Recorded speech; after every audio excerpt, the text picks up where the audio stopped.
Okay. So, kasi kaya ka po pinakausap sa atin ni Gob, nagkataon may bisita sila.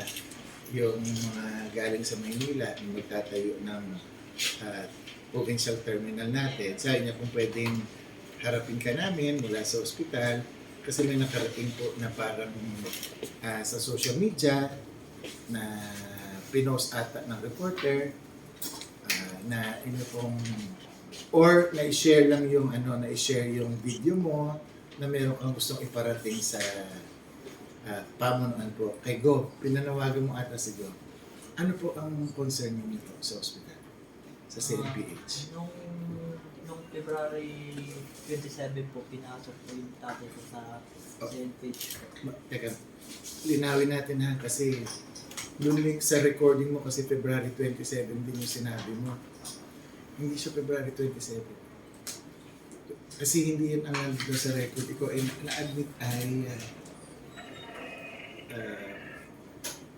sige, ikaw muna magkwento tapos sasabihin ko sa iyo yung detalye ha. Sige. So February 27, sabi mo na-admit. Tapos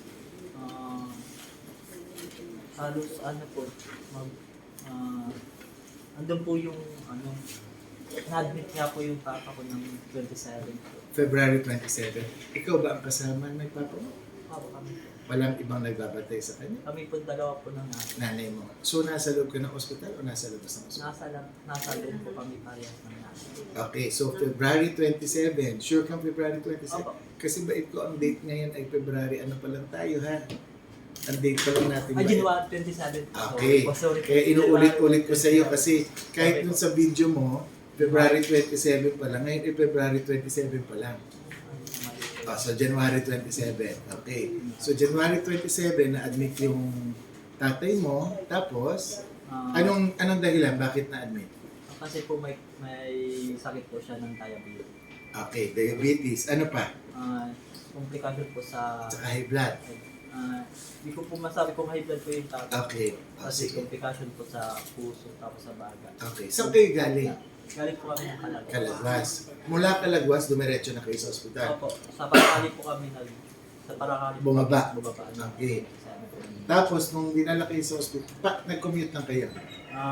Sinakay po kami ng tito namin po na pastor. Okay. Sa pastor. Kaya kilala ka? Okay. Kaya kilala sa Pastor Joe. Mga ano oras kayo dumating sa ospital? Siguro mag-aalas 2 po. Ng hapon. Ng hapon. Okay. So, walang problema naman. Na-admit kayo. Tapos, saan na nagsimula ang problema? Nung time po na nandun na po yung inadmit po yung papa ko. Mm-hmm. Nandun po yung nandun po yung asikaso naman po ng therapy sa amin. So ER, walang problema.